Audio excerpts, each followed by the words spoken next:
Politically اگر آج کی دنیا کو دیکھا جائے، انٹرسٹنگ چیز یہ نظر آتی ہے کہ لوگوں اور حکومتوں کے بیچ میں ڈیوائڈ گیپ بہت زیادہ بڑھ رہا ہے، جس کا سب سے بڑا ایکسپریشن اسرائیل فلسطین کانفلکٹ تھا، جس میں آپ نے دیکھا کہ 70% سے زیادہ ممالک دنیا پوری کے فلسطین کے حق میں پروٹیسٹ کر رہے تھے، اور 80% سے زیادہ گورنمنٹس دنیا کی ابھی بھی اسرائیل کے ساتھ کھڑی ہیں۔ اور یہ بات صرف یہاں تک نہیں رکتی، دنیا کے تقریباً ہر خطے میں، Europe, America, Asia, Middle East, South East Asia یا لیٹن امریکہ، پوری دنیا ریسزم کے خلاف، فاشزم کے خلاف، ان امپلائمنٹ کے خلاف، انفلیشن کے خلاف پروٹیسٹ کر رہی ہے۔ اتھارٹیز لوگوں کو سپریس کر رہی ہیں، ان کے آوازوں کو دبایا جا رہا ہے، اور سب سے بڑی جو پیتھیٹک چیز ہے وہ یہ بھی ہے کہ وہ انسٹیٹیوشنز جو پہلے لوگوں کی آواز ہوا کرتے تھے، میڈیا، ہیومن رائٹس انسٹیٹیوشنز، وہ اب ان فاشسٹ گورنمنٹس کو سپورٹ کر رہے ہیں تھرو آؤٹ دا ورلڈ۔ پوری فینومینن کی سب سے بڑی وجہ یہی ہے کہ دنیا پوری کے لوگوں کے ریسورسز صرف 2% کیپٹلسٹ اور 2% پولیٹیکل ایلیٹ نے کیپچر کیے ہوئے اپنے پاس، اور ان کے انٹرسٹ کو، ان کے کیپٹل کو جو پروٹیکٹ کرتا ہے ان کو لایا جاتا ہے۔ پوری دنیا میں یہی ہو رہا ہے۔ آپ دیکھیں کس طریقے سے الیکشنز مینیج ہو رہے ہیں، کس طریقے سے اکنامی مینیج ہو رہی ہے، کس طریقے سے صرف اور صرف مخصوص جو طبقہ ہے دنیا کا اس کو جو پروموٹ کیا جا رہا ہے، اور اس کی گروتھ برقرار ہے۔ باقی آپ دیکھیں کہ سارے کے سارے دنیا کے جو طبقے ہیں، مڈل کلاس ہو، لوور مڈل کلاس ہو، لوور کلاس ہو، وہ کس طریقے سے پس رہے ہیں۔ تو ہم اس سچویشن میں بالکل یہ کہہ سکتے ہیں کہ مارکس نے 200-250 سال پہلے جو کہا تھا کہ یہ اس طریقے سے ایک کیپٹلسٹ ایلیٹ ہمارے ریسورسز کو کیپچر کر کے ہمیں اوپریس کرے گا، ایکسپلوٹ کرے گا، تو وہی ہو رہا ہے پوری دنیا سے، اور وہی ہوتا ہے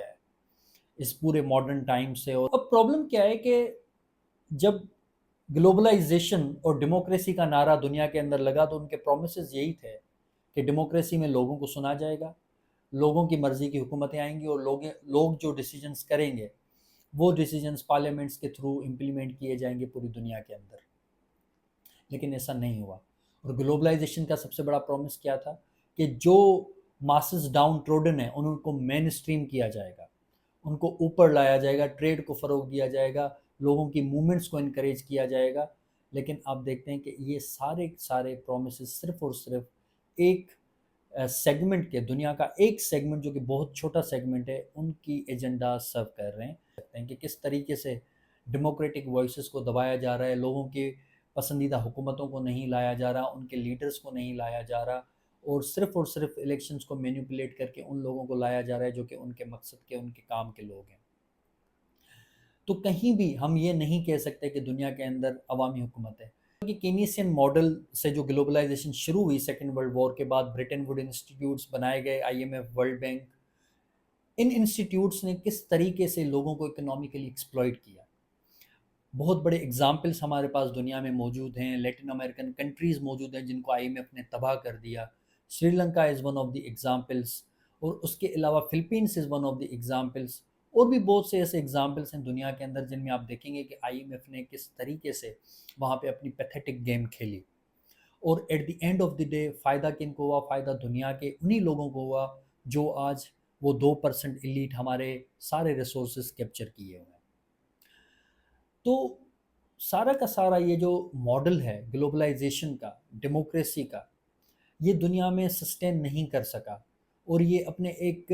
انجام کو پہنچ رہا ہے۔ لیکن اب پرابلم یہ ہے دنیا پوری کے اندر کہ مومنٹس نہیں ہیں، پیپلز مومنٹس نہیں ہیں، لوگ تیار ہیں، لوگ گورنمنٹس کو اوور تھرو کرنے کے لیے تیار ہیں، لوگ ریولوشن لانے کے لیے تیار ہیں، کیونکہ یہ جو پوری کی پوری فرسٹریشن ہے پوری دنیا کے اندر لوگوں کی، وہ ایک ببل میں کنورٹ ہو چکی ہے، and then bubble wants to be busted. لیکن مومنٹس نہیں ہے، کوئی ویژن نہیں ہے، کوئی وے آؤٹ نہیں ہے، کوئی وے فارورڈ نہیں ہے کہ کس طریقے سے وہ آرگنائزیشنز بنا کے لوگوں کو پولیٹیکل ایجوکیشن پرووائڈ کر کے اور ایک پراپر طریقے سے اس سسٹم کو اوور تھرو کیا جائے اور ایک نیا سسٹم لایا جائے۔ تو ہم سب کو اس پہ سوچنا چاہیے کہ کیا الٹرنیٹو ہونا چاہیے، کیا دنیا جو ہم دیکھ رہے ہیں، اور اب جو آرٹیفیشل انٹیلیجنس، ہوپ فلی میں آرٹیفیشل انٹیلیجنس نیکسٹ اپنا جو شارٹ کلپ ہے وہ آرٹیفیشل انٹیلیجنس پہ آپ لوگوں کے ساتھ شیئر کروں گا، لیکن آرٹیفیشل انٹیلیجنس کو بالکل اگنور نہیں کیجیے، اس کو اسٹڈی کیجیے۔ Artificial intelligence is definitely going to change the world that we have not even imagined so far. اس قسم کی چینجز آنے والی ہیں، اور آرٹیفیشل انٹیلیجنس کا وارس میں کیا رول ہوگا، خود آرٹیفیشل انٹیلیجنس کی وجہ سے کتنی وارس لگیں گی، وہ ساری چیزیں بھی ہمیں پڑھنی چاہیے۔ اس کے ساتھ ساتھ یہ سوال جس میں ہمیں سوچنا چاہیے کہ دنیا میں وہ الٹرنیٹیوز کس طریقے سے جڑ سکتے ہیں، کس طریقے سے لوگ موبلائز ہو کے ایک آرگنائزیشنز، کچھ پلیٹ فارمز کے تحت پولیٹیکل ایجوکیشن کو پروان چڑھا سکتے ہیں، ہسٹری کو پڑھ سکتے ہیں، تاکہ ہمیں پتہ چلے کہ یہ جو دنیا پوری میں آج ہو رہا ہے یہ کس طریقے سے ہسٹری میں ہوتا ہے، اور کس طریقے سے ہسٹری کے بڑے بڑے ریولوشنز میں، like French revolution, Russian revolutions, ان ریولوشنز نے کیسے ان اتھارٹیز کو، ٹھیک ہے، ان فاشسٹ گورنمنٹس کو کیسے اوور تھرو کیا ہے۔ تو یہ ہمیں ضرور اسٹڈی کرنا چاہیے۔